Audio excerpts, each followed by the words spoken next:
Hello बच्चों, एक बार फिर से स्वागत है हमारे यूट्यूब चैनल शिक्षा बिहारी पे। और आज के इस वीडियो में हम लोग क्लास 10th के इकाई 5 को भी देखने वाले हैं। पिछले वीडियो में हमने इकाई 5 को देखा था। उस वीडियो में हमने बिहार कृषि और वन संसाधन को देखा था। अब हम लोग बिहार के बारे में भी पढ़ेंगे। आगे के चैप्टर में बिहार के बारे में पढ़ना है, तो बिहार के बारे में आज हम पढ़ेंगे खनिज और ऊर्जा संसाधन। बिहार में खनिज और ऊर्जा संसाधन।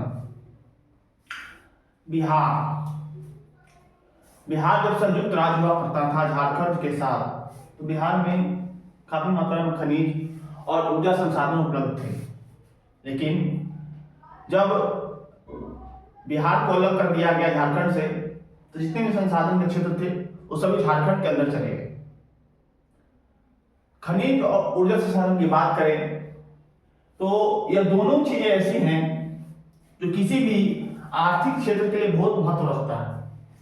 इससे वहां की आर्थिक व्यवस्था निर्धारित होती है कि वह देश कैसा है, वह क्षेत्र कैसा है, संपन्न है, समृद्ध है या फिर अविकसित है या विकासशील है ना। किसी भी क्षेत्र की समृद्धता आर्थिक रूप से इन दोनों चीजों पर निर्धारित होती है। ठीक है। बिहार में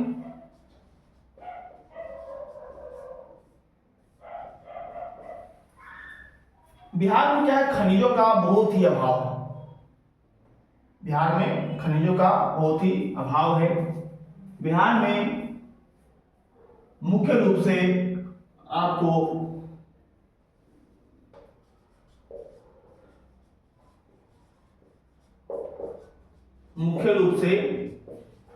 क्या मिलता है आपको?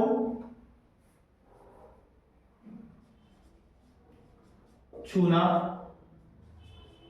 पत्थर एवं पाइराइट्स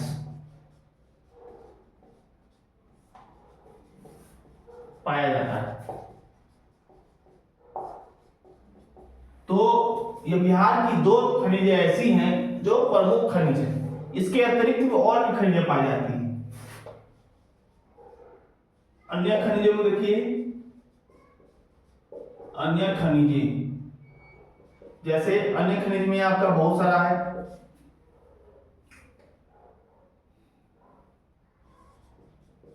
बॉक्साइट,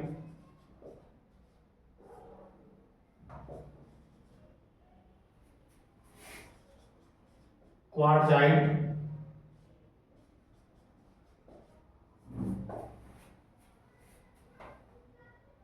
मैग्नेटाइट,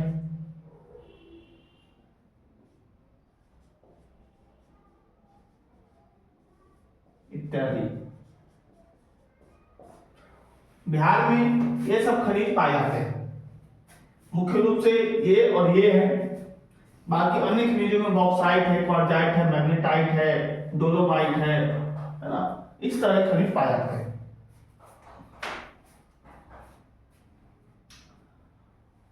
बात करें खनिज की। खनिज होता क्या है? खनिज जो है एक प्रकार का पत्थर ही होता है ना। खनिज एक प्रकार का पत्थर होता है जिसमें से कई तरह के आपको खनिज निकाले जाते हैं, या फिर धातु या अधातु या दूसरी वस्तुएं प्राप्त होती है खनिजों के अंदर। उन पत्थरों के अंदर से वही खनिज कहलाते हैं। ठीक है। और खनिज जो है मुख्य रूप से दो प्रकार के होते हैं। धात्विक खनिज होता है और दूसरा जो है वह अधात्विक खनिज है। खनिज मुख्य रूप से दो प्रकार के होते हैं। धात्विक होता है, अधात्विक खनिज होता है। धात्विक खनिज देखें तो धात्विक खनिज कैसे कहते हैं? तो वैसे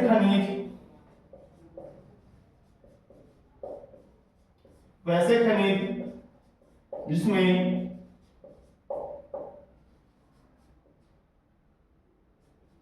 धात्विक गुण मौजूद रहते हैं। वैसे खनिज जिसमें धातु गुण मौजूद रहते हैं उन्हें क्या कहते हैं, धातु खनिज कहते हैं। और ये क्या होता है, वैसे खनिज जिसमें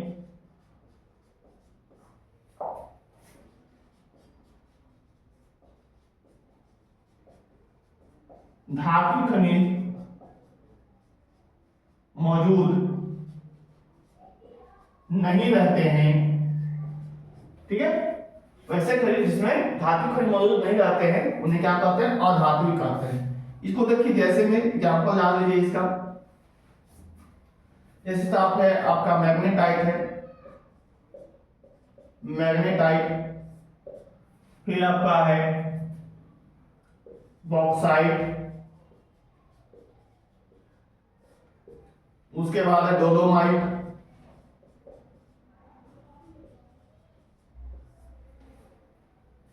इस तरह से आपका ये हो गया धातु खनिज। और धातु खनिज में क्या क्या होगा,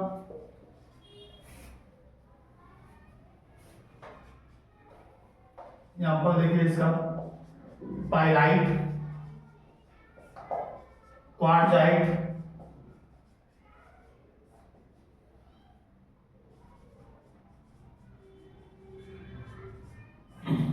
फेल्डस्पार। यानी इस प्रकार से दो तरह के खनिज होते हैं, मुख्य रूप से दो तरह के खनिज होते हैं। और ज्यादा भी खनिज होता है, दो खनिज और है जो अन्य प्रकार में जाने, उसको मुख्य रूप से दो ही होता है, ठीक है। उसको भी देख लेते हैं, इसको लिख लीजिए यहां पर, मुख्य रूप से दो प्रकार हैं। अन्य प्रकार में देखिए आपका अन्य प्रकार दो तरह का होता है।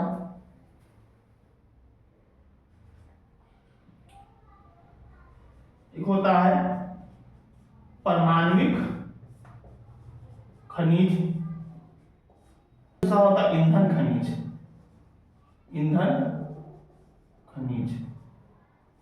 कहा जाए तो यह इन्हीं का प्रकार है, अलग से उप प्रकार कहेंगे इसको हम। अब बात करेंगे बिहार में खनिज कौन कौन से खनिज उपलब्ध है बिहार के अंदर और कौन कौन से उपलब्ध नहीं। तो धातु खनिज बिहार जब झारखंड से अलग हुआ तो बहुत सारे क्षेत्र ऐसे जो खनिज वाले क्षेत्र थे वो सभी कहाँ चले गए, झारखंड के अंदर चले गए। बिहार में कुछ क्षेत्र बचे, लेकिन उतना भी नहीं बचे जितना काम हो, बहुत कम मात्रा में ही बचे। कुछ मैग्नेटाइट के क्षेत्र यहाँ पर मिलते हैं, कुछ बॉक्साइट के मिलते हैं, मुनियम का जो है, डोलोमाइट भी मिलता है, थोड़ा बहुत मिलता है, ज्यादा नहीं मिलता है। बिहार में कुछ खनिज ऐसे हैं, कुछ धातुएं ऐसी हैं जिनका भंडार बिहार में मिला है। जैसे बिहार में बात करें तो ये इसका जो है 1.5 हजार मीट्रिक टन का भंडार लगभग बिहार के अंदर है। और धातु खनिज की बात करें तो धातु खनिज का वही हाल है, बहुत कम मात्रा में आपको पाइराइट मिलेगा, बहुत ज्यादा मात्रा में, और क्वार्टजाइट भी लगभग मिलता है। क्वार्टजाइट एक प्रकार का पत्थर है जो काफी कीमती होता है और बिहार में मिलते हैं। बिहार के बहुत सारे जिले हैं जहाँ मिलेंगे, सब जमुई जिला है आपका, नालंदा जिला है, नवादा जिला है, जो जिला झारखंड से सटा हुआ है उन जिलों में आपको ये सब मिलेंगे, खनिज मिलेंगे, चाहे धातु खनिज हो या अधात्विक खनिज। साथ ही साथ जो डोलोमाइट है, देखिए डोलोमाइट ये सोने का अयस्क है। और हाल फिलहाल बिहार के अंदर, बिहार के जमुई जिले में बहुत ज्यादा मात्रा में आपको सोने के भंडार पाए गए हैं, ठीक है। और साथ ही साथ बिहार में लगभग बालू में जो सोन नदी की बालू आती है, इसलिए उसका नाम सोन नदी है, सोना आता है उसमें से, तो उसके बालू में जो है, या फिर एक और नदी है स्वर्ण रेखा नदी, उसमें भी स्वर्ण निकलता है। तो दोनों नदियां जो हैं उनके रेत में सोने की कण पाए जाते हैं। और लगभग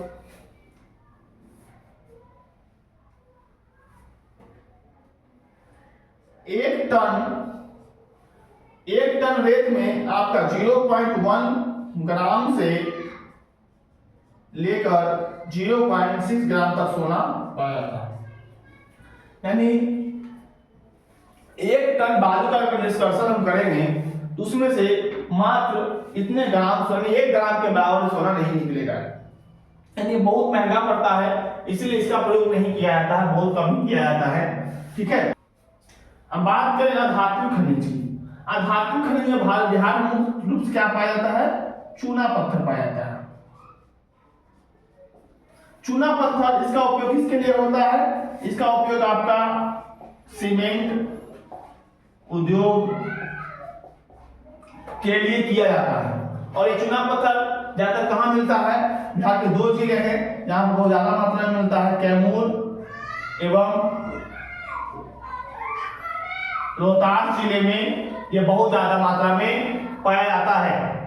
कैमूर और रोहतास जिले में यह ज्यादा मात्रा में पाया जाता है चूना पत्थर, जिसका उपयोग सीमेंट उद्योग में किया जाता है। ठीक है, उसी तरह आपका एक और है जो है आपका अभ्रक। अभ्रक जो है यह भी बहुत ज्यादा मात्रा में बिहार में पाया जाता है ना। तो देखिए अभ्रक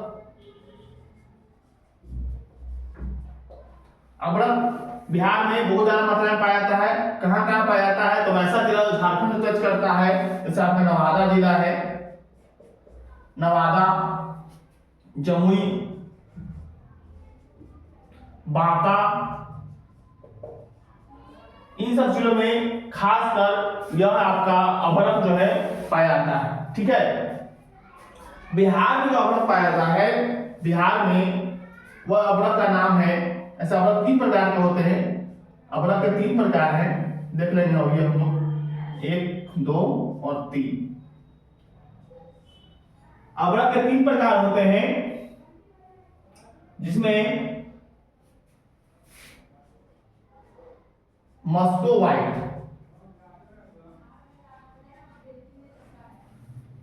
अभ्रक के 3 प्रकार है। जैसे पहला मस्को व्हाइट है, ये सबसे उच्च क्वालिटी का अभ्रक है। ठीक है, और यह लाल रंग का होता है, और इसे बंगाल रुबी के नाम से जानते हैं। बंगाल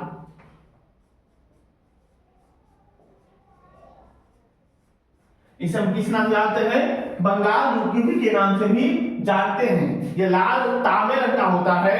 ठीक है, और सबसे उच्च क्वालिटी का अभ्रक है। उसके साथ ही एक और अभ्रक पाया जाता है जिसका नाम है फ्लोगोवाइट।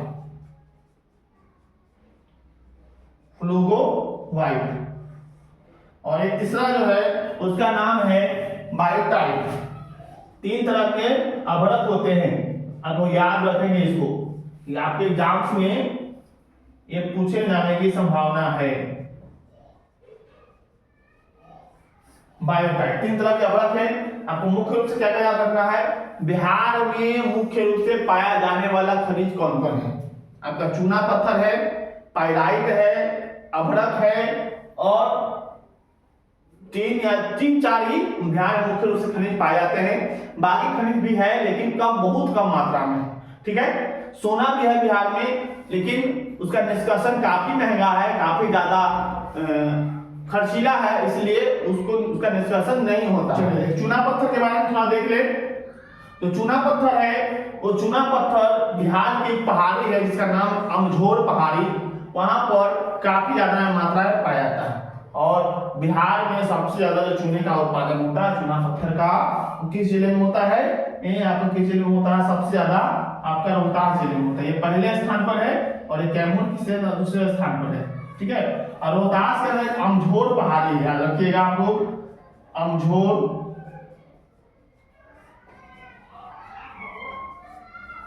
अमझोर पहाड़ी है जहां पर अधिक मात्रा में आपका पाइराइट और चूना पत्थर मिल पाए जाते हैं। क्वार्ट्ज की बात कर ले तो यह आपका नवादा, मुंगेर, इन सब जिलों में काफी मात्रा में आपको क्वार्ट्जाइट मिलेगा। इसका भंडार बिहार में काफी ज्यादा है। उसी प्रकार चीनी मिट्टी, बिहार में चीनी मिट्टी भी मिलता है, देखते हैं इधर। चीनी मिट्टी, बिहार में चीनी मिट्टी पाया जाता है। कहाँ पाया जाता है? खासकर भागलपुर,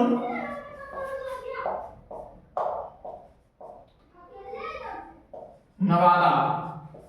भागलपुर है, नवादा है, और जहां पर मुंगेर है, बांका जिले हैं, इन सब जिलों में आपको चीनी मिट्टी आपको काफी ज्यादा मात्रा में मिलेगा। चीनी मिट्टी खिलौने बनते हैं, आप लोग देखे होंगे। और साथ ही साथ बिहार में एक और चीज मिलता है, इसका नाम है स्लेट। एक प्रकार का पत्थर होता है। तो स्लेट जो है, इसका कहाँ सबसे ज्यादा मिलता है? कि आपको सबसे ज्यादा मिलेगा लखीसराय जिले के अंदर।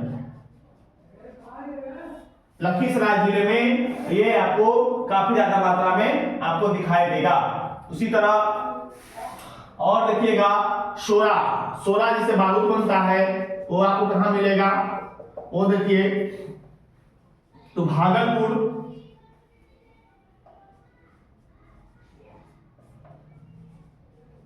मुंगेर, औरंगाबाद,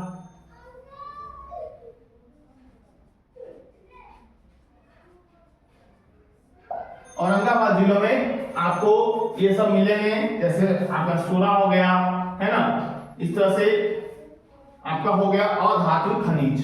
चलिए हम लोग देखेंगे परमाणु खनिज को। परमाणु खनिज में क्या आएगा? आपका ग्रेफाइट। इसको परमाणु खनिज इसलिए कहा गया है कि इसका प्रयोग परमाणु भट्टियों में किया जाता है। किया जाता है, इसका मंदन के रूप में इसका प्रयोग होता है। मंदन के रूप में इसकी ग्रेफाइट की छड़ होती है, जिससे परमाणु क्रिया को जो होते हैं उसको विखंडन जो होता है उसको कंट्रोल करने में इसका प्रयोग किया जाता है। और ये खास कर आपको कहाँ मिलेगा? मुंगेर एवं रोहतास। मुंगेर और रोहतास जिले में इसके काफी भंडार पाए जाते हैं। उसी प्रकार ईंधन में देखिए, ईंधन में कुछ प्राकृतिक गैस मिलते हैं। प्राकृतिक गैस तो गंगा द्रोणी का क्षेत्र है, कहाँ मिलेगा? गंगा द्रोणी, गंगा द्रोणी के क्षेत्र में पाया जाता है। और इस तरह से आपका खनिज हो गया, परमाणु खनिज हो गया और धातु खनिज हो गया। ठीक है, ये अब हम लोग देखेंगे शक्ति के साधन। तो बिहार में शक्ति के साधन के रूप में दो प्रकार के ऊर्जा स्रोत है, आपका पारंपरिक ऊर्जा स्रोत और गैर पारंपरिक ऊर्जा स्रोत। पारंपरिक ऊर्जा स्रोत में मुख्य रूप से ताप विद्युत केंद्र ही है हमारे बिहार के अंदर। और इसके लिए केंद्र सरकार द्वारा एक संस्थान की स्थापना की गई है, एक नियम की स्थापना की गई है, इसका नाम है एनटीपीसी। एनटीपीसी का फुल फॉर्म क्या होता है वो देख लीजिए आप लोग। NTPC, national thermal power corporation. National thermal power corporation, है ना। एनटीपीसी का फुल फॉर्म होता है। और यह गैर पारंपरिक ऊर्जा स्रोत के तहत काम करती है, उसके लिए संयंत्रों की स्थापना करवाती है। इससे पहला जो संयंत्र स्थापित है बिहार के अंदर वो है कहलगांव। इसकी स्थापना जो है 1989 में हुआ था, है ना। इसकी स्थापना कब हुई थी? 1989 में हुई थी। और यह जो है यह बिहार की सबसे बड़ी ताप विद्युत संयंत्र स्थापित हुआ है। ठीक है, सबसे बड़ा है। और इसकी उत्पादन क्षमता देखें हम,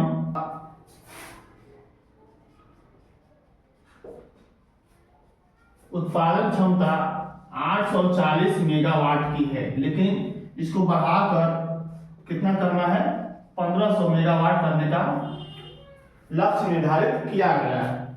उसके बाद बरौनी, तो बरौनी सुपर थर्मल पावर है। ये बरौनी कहाँ है? तो बरौनी जो है आपके बेगूसराय जिले में है। बरौनी के बेगूसराय जिले में यह स्थापित है और इसकी उत्पादन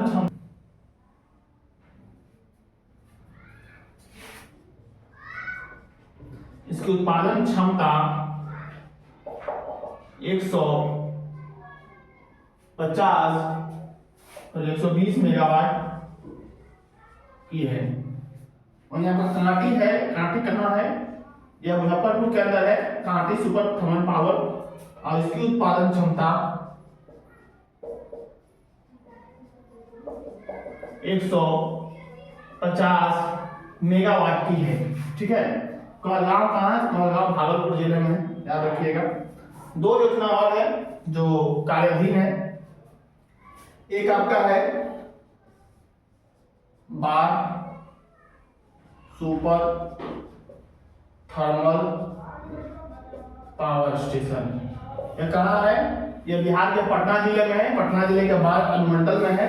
यह प्रस्तावित है, यह इसका निर्माण कार्य चल रहा है, शायद बन भी गया होगा, बन गया है लगभग, है ना। और इसकी जो उत्पादन क्षमता है लगभग 200 मेगावाट की है। और बिहार में जो है, खासकर दक्षिण बिहार में अगर ये बन जाता है, इसकी स्थापना हो जाती है, तो बिहार के अंदर बिजली की संकट है दक्षिण बिहार में खासकर, वो बिजली की समस्या समाप्त हो जाएगी।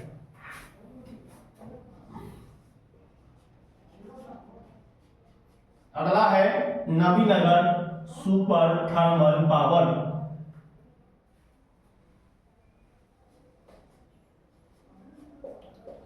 नवीनगर कहाँ है? जो औरंगाबाद में स्थापित किया गया है। ये कहाँ है? औरंगाबाद जिले में है, बिहार के। इसकी उत्पादन क्षमता लगभग 1500 मेगावाट की है ना। तो इस तरह से हमारा यह पारंपरिक ऊर्जा का स्रोत था बिहार के अंदर। ठीक है, अब हम लोग देखेंगे गैर पारंपरिक ऊर्जा स्रोत को। उसके पहले देखेंगे जल ऊर्जा स्रोत को, है ना। हमारा ताप विद्युत था, हम लोग देखेंगे जल विद्युत। बिहार में जल विद्युत कहाँ कहाँ स्थापित किया गया है उसको देखेंगे। तो बिहार में दो ही तरह के विद्युत है, एक आपका ताप विद्युत है, एक और एक जल विद्युत है। एक और बात किया है इस पे पवन चक्की को लेकर, लेकिन उतना बिहार में संसाधन उपलब्ध नहीं है। जल विद्युत में आइए, बात करें जल विद्युत, इसको हम हाइड्रो इलेक्ट्रिसिटी भी कहते हैं।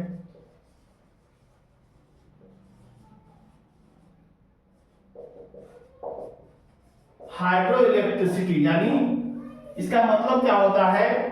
जल संसाधन द्वारा विद्युत प्राप्त करना।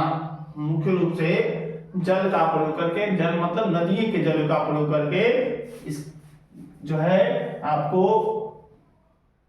विद्युत प्राप्त किया जाता है, इलेक्ट्रिसिटी प्राप्त किया जाता है, उसी को जल विद्युत का नाम दिया गया है। बिहार में जल विद्युत की स्थापना के लिए 1982 ईस्वी में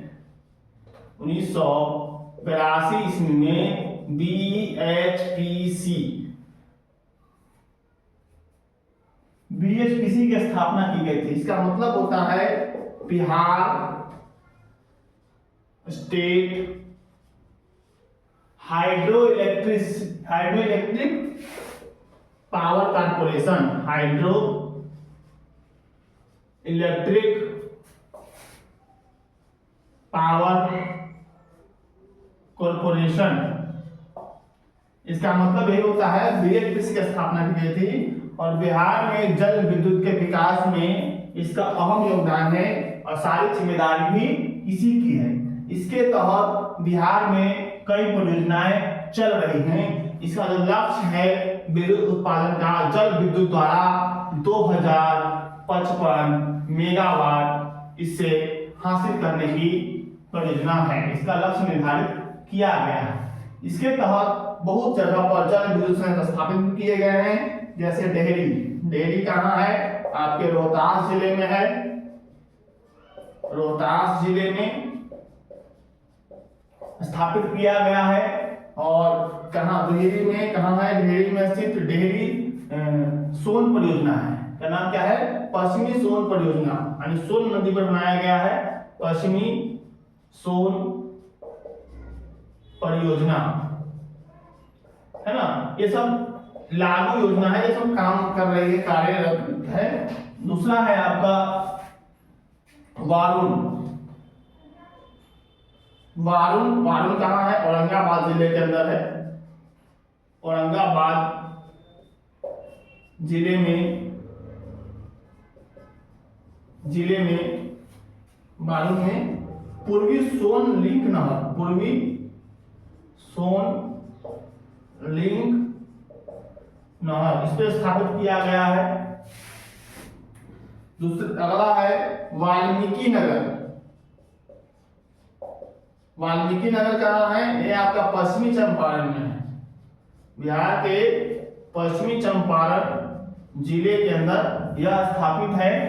उसके बाद आपको मिलेगा कटैया परियोजना। यह कटैया परियोजना है और बिहार में सब परियोजनाएं जो है बीएचपीसी के द्वारा चलाई जा रही हैं और इससे लगभग टोटल 44.10 मेगावाट की बिजली उत्पादित की जाती है। ठीक है, ये सारी परियोजनाएं कार्यरत परियोजनाएं थी, यानी ये परियोजनाएं कार्य कर रही हैं। उसके बाद बिहार में बहुत सारे प्रस्तावित और कार्याधीन परियोजना है, जैसे आपका कलेर है, कलेर, अगनूर,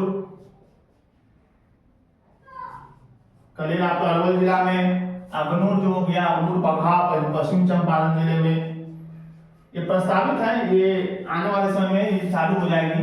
ओबरा है, ओबरा,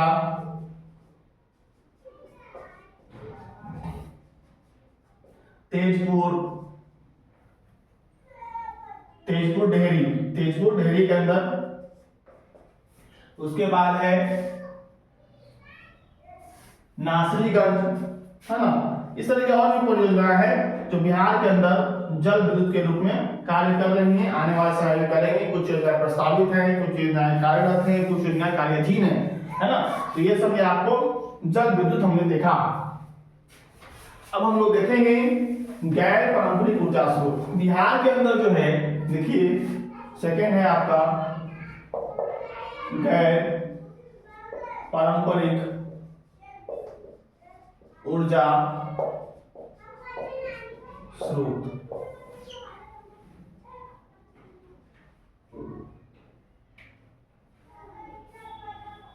बिहार के अंदर जो है गैर पारंपरिक ऊर्जा की बहुत ज्यादा संभावनाएं हैं। बिहार में जल ऊर्जा, बायोगैस ऊर्जा, देखिए जल ऊर्जा, बायोगैस ऊर्जा, पवन ऊर्जा, सौर ऊर्जा, ये काफी संभावनाएं हैं और बिहार के अंदर इन सभी से लगभग 46.1 मेगावाट बिजली प्राप्त करने की प्रस्तावना है या फिर संभावना है। ठीक है, और इसके लिए लगभग 92 जगहों को चिन्हित किया गया है और इसके लिए कुछ नोडल एजेंसी बनाए गए हैं हर एक गांव के अंदर, प्रखंडों में, ताकि वो वहां पर अपने कार्य कर सके, वहां का सर्वेक्षण कर सके, निर्धारित कर सके कि कहां पर जो है ये चीज लगाया जाए। और बिहार में ये आपका लघु जल विद्युत परियोजनाओं के लिए 92 स्थलों की पहचान की गई है। उसी तरह बिहार में बायोगैस आधारित जो परियोजना है उसके लिए भी काम किया जा रहा है। जैसे बायोगैस के तहत यहां से लगभग 200 मेगावाट बिजली प्राप्त करने का लक्ष्य निर्धारित है। उसी तरह पवन ऊर्जा भी है और पवन ऊर्जा के लिए कई नोडल एजेंसियां बनाई गई हैं और सौर ऊर्जा है, सौर ऊर्जा। और देखिए आपको बायोगैस ऊर्जा जो है इसका प्रयोग खासकर विद्युत उत्पादन तो होता ही है, साथ साथ खाना बनाने में, भोजन बनाने में और ईंधन के रूप में भी बायोगैस के प्रयोग पर काफी जोर दिया जा रहा है। ठीक है, तो बिहार में हम आज देख लेंगे क्या खनिज एवं ऊर्जा संसाधन। तो हमने समझा बिहार में कौन कौन से खनिज पाए जाते हैं, खनिज कितने प्रकार के होते हैं, है ना, और बिहार में कौन कौन से संसाधन पाए जाते हैं, किसी की संभावनाएं हैं, किस पर काम किया जा सकता है और बिहार को आगे बढ़ाया जा सकता है। ठीक है, तो आज की वीडियो में इतना ही। आज का यह हमारा पाठ समाप्त होता है, बिहार खनिज ऊर्जा संसाधन। अगले वीडियो में फिर मिलेंगे नेक्स्ट टॉपिक के साथ। तब तक धन्यवाद, और साथ ही साथ हमारे वीडियो को लाइक करते रहें, चैनल को सब्सक्राइब करते रहें, वीडियो को शेयर करना ना भूलें और कमेंट सेक्शन में अपने अनुभव साझा करना ना भूलें। चलिए, धन्यवाद।